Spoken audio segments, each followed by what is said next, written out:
Aurelia Cade lunged forward as the cannon boomed, dust tearing at the back of her throat and grit stinging her teeth. Opening, the siege and the woman behind the line. The town lay under a bruise-colored sky, smoke curling from shattered timbers and the river beyond, where ironclad boats groaned like sleeping beasts. The air tasted of iron, smoke, and coffee that had grown cold on the lips of tired men. Aurelia crouched behind a rough-hewn barricade of timber and sandbags, feeling the rough grain bite into her palms as she pressed her rifle to her shoulder. The fort's earth walls shivered with a new shell, and the ground trembled with the quick, hungry heartbeat of a siege that would stubbornly endure 40 days. She was not the sort of soldier people tended to notice at first glance, a lean frame, hair braided tight to stay out of her eyes that flashed with a patient intensity rather than flash. She wore the uniform of a private, though she had earned her stripes in the field in a way no paperwork would admit to. The men in her unit whispered about line cuts and night patrols, but they called her by name, not by rank, and never with contempt. The sense of being watched, the way eyes tracked the rhythm of her breath when she moved through the trench, was constant, as if the air itself carried an unspoken threat. The siege began with a blare of drums and the long-argued whistle of a rifle being cocked. The first days were a storm of shrapnel and powder, a weather pattern of heat and grit that coated the lips with a metallic tang. Aurelia learned the map of the siege the way a violinist learns a fingerboard. Too much pressure and the note breaks. Too little, and the song never comes. She learned the smell of an hour-long bombardment, the sour bite of scorched wood, the sweet sting of copper and blood, the damp, clinging damp of the earth sealed tight against rain. She learned to read smoke the way a sailor reads fog. It tells you what direction the wind is blowing, how far the flame can travel, what your next step must be if you intend to survive another hour. The soldiers around her, their voices rough as rope and their jokes as dry as biscuit, carved out a rhythm of endurance. They spoke of water and rations, of a surgeon's lamp burning late into the night, of the way dawn crept in pale and muted and promised nothing but another day's breath.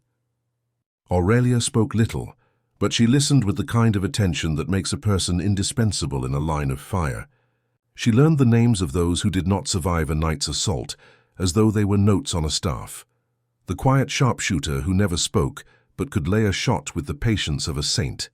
The young drummer boy, whose hand still remembered the rhythm of a home that no longer existed. Then the 40-day silence of the earth stretched into a longer silence. A morning when the sky held its breath, and the air itself seemed to tremble with the memory of a scream. The first breath that morning tasted like smoke and rainwater, and something else she recognized. Hemoglobin. Perhaps the bitter tang of blood that was not her own, but threatened to become hers if she did not guard it carefully. She did not yet know she would bleed, but she would bleed. She would bleed in more ways than one, for the body is a battlefield, even when the mind believes it is only a soldier's chest that holds a weapon. Rising action. The girl who must hide what she bears. On the 7th morning of the siege, the world turned. The bells of the town, deafened by cannons, rang in a single long note of warning. Aurelia found herself standing in the dim light of the trench when a sudden, brutal cry split the air. The sound of a man struck, the thud of a body meeting earth, the scuffle of boots in the mud. Blood tinted the cloth of the uniform sleeves of a dead man who lay at the edge of the trench, his face grey as ash and his eyes open as if to glare at the living one last time. It was then she noticed she was bleeding in a way that felt like a wooden bone moving inside her, a tremor that had nothing to do with fear or pain or the fight. 40 days would pass before the siege would lift its heavy hand. In those days, Aurelia would learn how to hide what she carried with a doctor's precision and a thief's cunning, using the uniformed ballast around her, like a ghost nets the living might wear to drain the blood from a body. She did not speak of it at first, not even to herself, but the body's language is hard to ignore. The way the fabric clung to her inseams, the way the skin around her waist burned with heat when she bent to lift a canteen, the way a muted and careful breath could feel like a shout. The first time she used a uniform to cover a trace, it was simple and clumsy. Just a sleeve over a stain she could not wash away with the washwater of the camp. A dead comrade's coat was heavier than a cloak, heavier than a rumour, and the coat carried the damp must of a body once alive, now still. The next day the second coat joined it. She found 6 in all, each a different shade of threadbare, each pocket holding a small history of a life she would never know beyond what the fabric would tell her when she pressed her hands to it. The coats were not hers to own. They belonged to the men who wore them in life, who breathed their last breath beneath a sky that never quite cleared of smoke. The men began to notice the careful stitching she did to hide the evidence. A patch here matched a seam there, a foreign thread from a wayfaring tailor's kit, stitched into the inside lining of a coat that had belonged to a stranger, gave her a moment's relief. The blood on her skin would not wash away, but she could mask the staining by layering fabrics, by pressing the questionable area with coal dust to darken the color, and then letting the coat's old leather smell bleed into the air. An old soldier's scent, a reminder that death has a particular musk, the kind that clings to salt and oil and iron. She spoke rarely about the ritual, but when she did, her words were precise and almost clinical, as if she were describing a surgical procedure to a novice medic. Under cover, she would say, you must be unseen, not stealth but unseen. If they see your face, they see your fear. If they do not see your fear, they see nothing of your blood. The men would nod, the lines on their faces telling her they understood, even if they did not like the sentiment, the idea that a woman among them could bleed in a way that a soldier's blood would never show or count. The siege's rhythm made room for small acts of rebellion and small acts of mercy. An extra biscuit traded for a few drops of water, a blanket shared with the luckless fellow next to her, who slept with his arms like a corpse's. Aurelia herself learned to speak in terms of days and hours rather than minutes. Counting allowed for patience. The first weekend of the siege felt like an eternity. The same shelling, the same crack, the same black powder on the tongue after a mouthful of coffee went cold. Yet the day-to-day tragedies, collapsible roofs, a child's lost toy, a wife's letter turned to ash, were all in the same ledger. The far-off hope of relief, the stubborn refusal to surrender, the quiet arithmetic of staying alive. The other soldiers became a chorus of voices that sometimes rose, sometimes fell silent when the shells shrieked overhead. Aurelia learned to read their mouths as if they were telegraphs, deciphering what they would not say aloud, that the siege wore away at their nerves, that the men were hurting in ways that had nothing to do with a musket's bite. She learned how to tell who would break under the weight of the 40-day hour, who would endure, and who would slip away without a trace. She learned who would risk a look at her, who would question the covert rituals she performed in the tight, muddy corridors of the trench. The blood that did not belong to her grew heavy on the scene as well. There were moments when the smell, the iron, the bilge water, the sour tang of old pennies felt like a living thing, pressing against her throat, as if to remind her that she was not alone in this, that all the world's blood was pooling in the same way somewhere. There were nights she did not sleep, listening to the soft sigh of the river, the murmur of men who pretended to be asleep but listened to every footstep above their heads. The 6 uniforms, 6 coats, 6 dead bodies with their own souls stitched into the threads became not simply protective coverings, but a kind of shield she wore against the world, believing she was fragile. Climax. The turn of the siege and the test of truth on the 35th day. A storm of rain and heat poured down upon the earthworks and turned the trench into a living thing, a creature made of mud and fear, and the stubborn breath of men who refused to give up. The shells came closer, the blurs of flame turning the world to orange and black as if a dragon had woken under a great heap of iron and wood. It was during one such downpour that the moment of reckoning arrived, not with a trumpet, but with a whisper. Aurelia heard the whisper in the cadence of footsteps, the quick, careful steps of someone who knew the ground as well as she did. The way someone knows the back of their own hand. She turned to find a new face, a lieutenant she did not know, standing with mud-slick boots and a lamp that burned with a pale yellow flame, the kind that makes your skin look too pale and your eyes too bright. The man's breath hitched when he looked at the makeshift cloak made from the 6 dead men's uniforms. "Ma'am," he said, though his voice was not sure whether to call her ma'am or miss. "We've scouted a path to the river route. If we move now, we might pull them back for a countercharge next dawn." The dawn they spoke of never came. The siege shivered into a different terror, the fear that their plan would not hold, that the line would crack, that someone would notice the glimmer of a bloodstain disguised by fabric. Aurelia's mind raced. She had spent 40 days training her eyes to find the telltale color, the sheen of something wet on a sleeve, the way motion leaves a damp line across a khaki cloth. Her body's own blood slowed its pattern and insisted on more drama. A cold breath, a hot ache, a tremor that refused to be quiet. And then came the test. A figure, one of the 7 or 8 who had survived the last assault, stumbled along the trench. A man whose coat matched the pattern of one of the 6 coats she wore, though not his owner's name, which she had never known. The man's hands trembled, his lips pale, his forehead slick with sweat. He looked at Aurelia with a hunger that turned his dull eyes into knives. "Water," he whispered, his voice cracking. "Water and a way out." The man's gaze pivoted to the coats draped across the trench line, 6 of them, each one a ghost. Aurelia did not blink. She did not move a muscle except to reach for the canteen, tilt it toward the man's mouth, to watch as a single gulp of cold liquid crossed his lips and a sigh of relief escaped him. The relief did not belong to him alone. It belonged to her as well, and to the coats above her shoulders, and to the blood she carried that was not hers. She steadied the man with a hand on his shoulder, her fingers pressing into the wet cloth that clung to him, in a way that might have made a seamstress blush with embarrassment. The coat smell, old wool, leather, a hint of tobacco, wrapped around them both like a protective shield. The man's mouth closed, and for a moment the trench held its breath with him. "Lieutenant," Aurelia whispered, her voice steady as a gun barrel, "we are not finished yet. Stay low, don't move. The path is narrow and the risk is high." Her words were measured. She had learned to choose each syllable as if they might be the last word spoken in the life of a friend. The lieutenant nodded with a grim, almost grateful acknowledgement, and then moved away with the others toward the river route, leaving Aurelia to her covert world. The next hours were a translation of fear into cunning. The stinging rain helped her cause.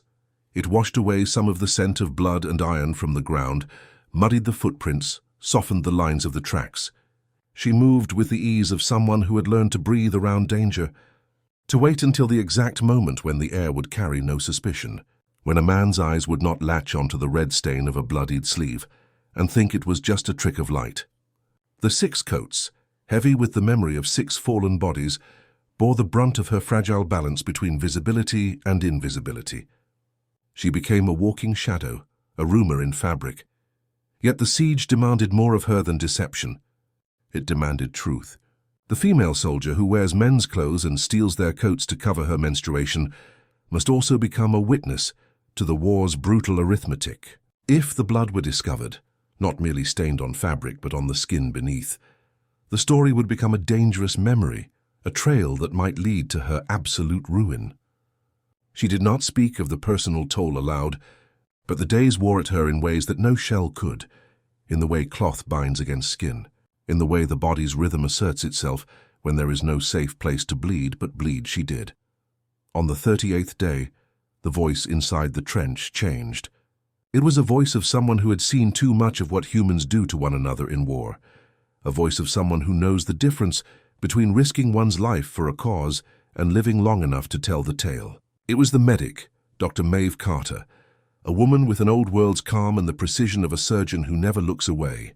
She stepped into the line wearing a coat that wasn't 6, but one of the 6 that still fluttered near Aurelia's shoulders, a reminder of the many layers that a person might hide within a line of duty. "You're bleeding," Dr. Carter said, not as accusation, but as fact. The smell of bitter coffee rose with her breath, the sterile scent of bandages and boiled water curling through the air. The doctor's hands were warm, steady, and quiet.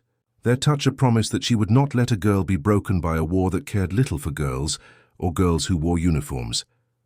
"I bleed." "Yes," Aurelia admitted, her voice a low whisper that seemed to slide into the cracks between the boards of the trench. "But not the way you think." And it was true, the blood she bled was not the blood of a wound she had earned by striking the enemy. It was the ache of a body that did not belong to a world of marches and drums, and yet was forced to endure both.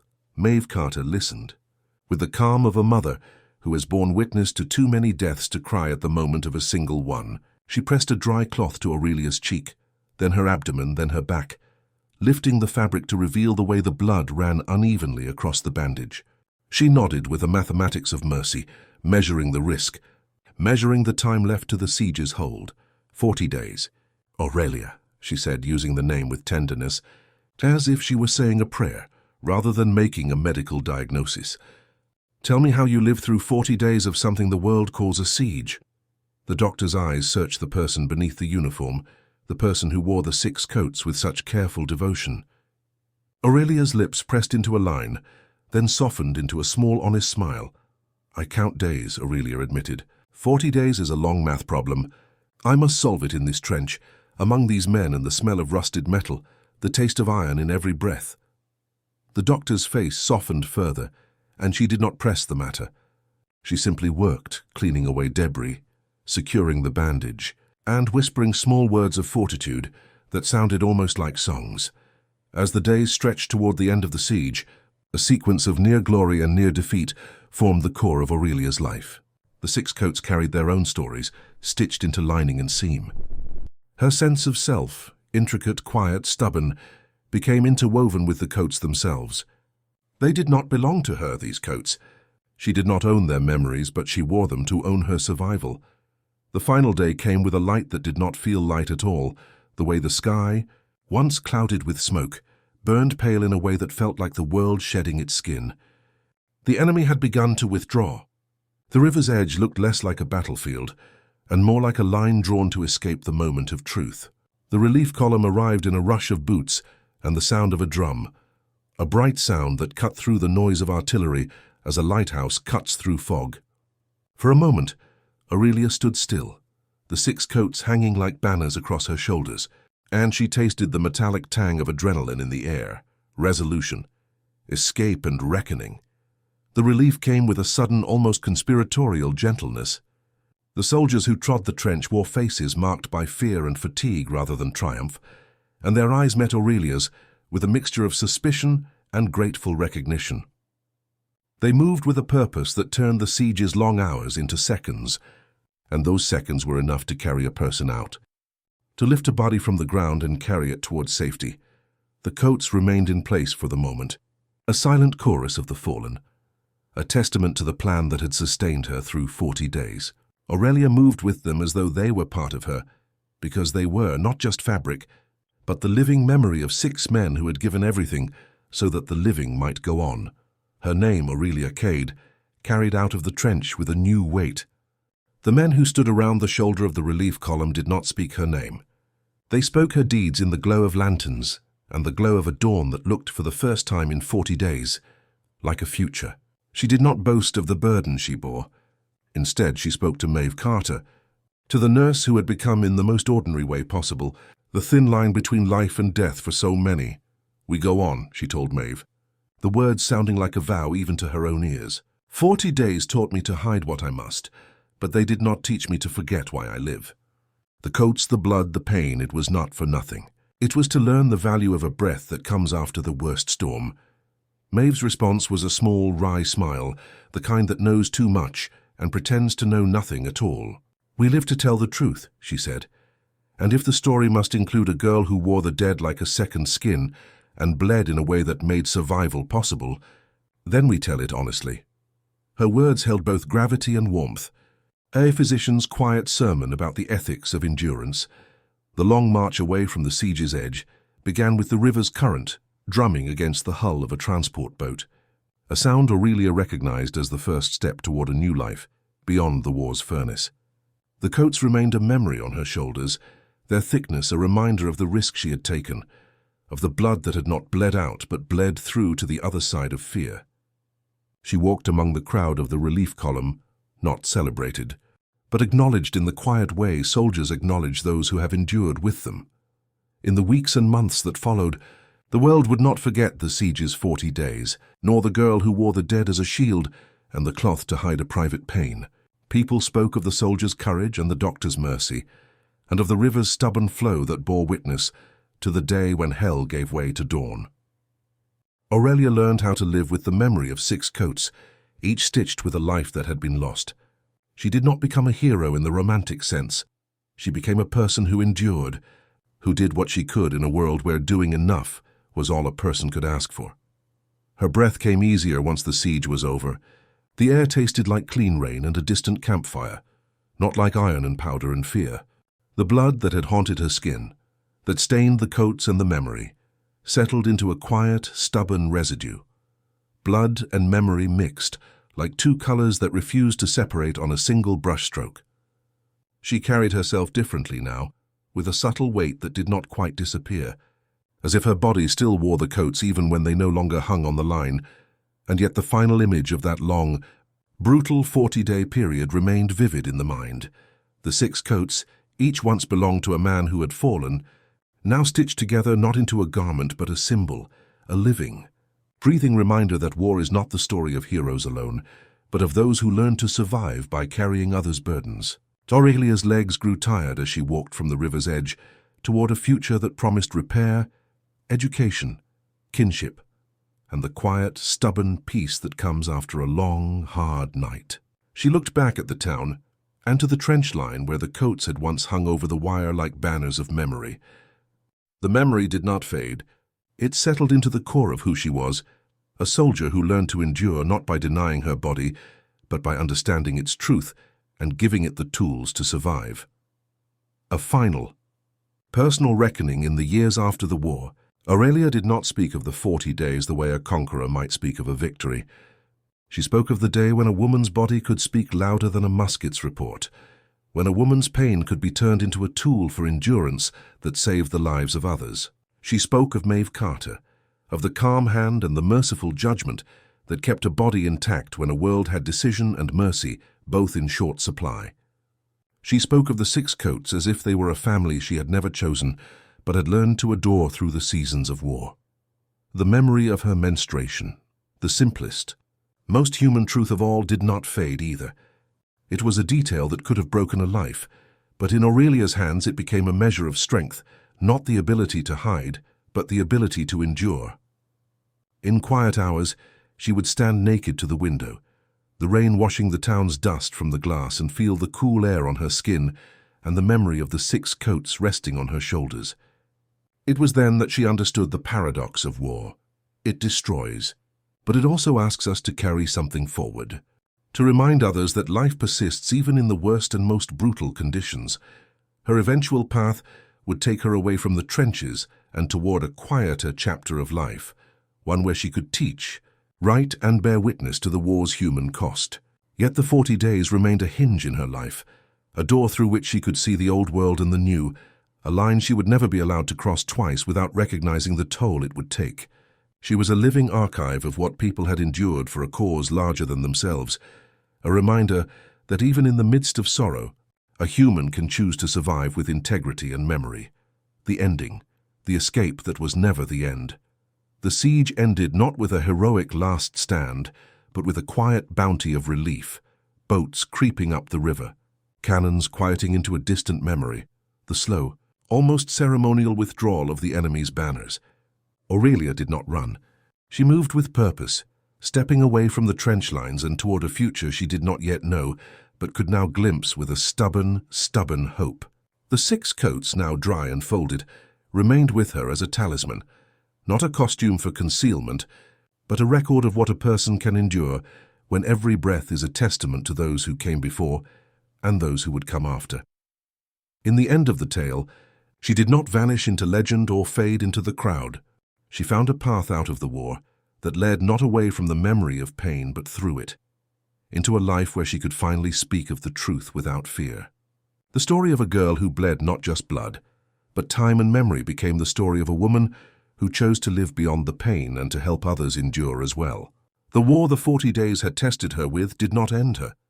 It gave her a voice that would carry across generations, and so she survived, unchanged in her courage, altered in her understanding of the body's limits, and defined forever by the moment she wore 6 dead men's uniforms in a desperate bid to hide what her own body smeared across the cloth. She learned to read the history of a war through the smell of wet wool, the sound of a boot sinking into mud, the taste of metal on her tongue, and the way a single, honest breath could mean the difference between falling and death, or rising again to face another day. That was the legacy of Aurelia Cade, a soldier, a survivor, and a witness to a time when a woman's blood, visible or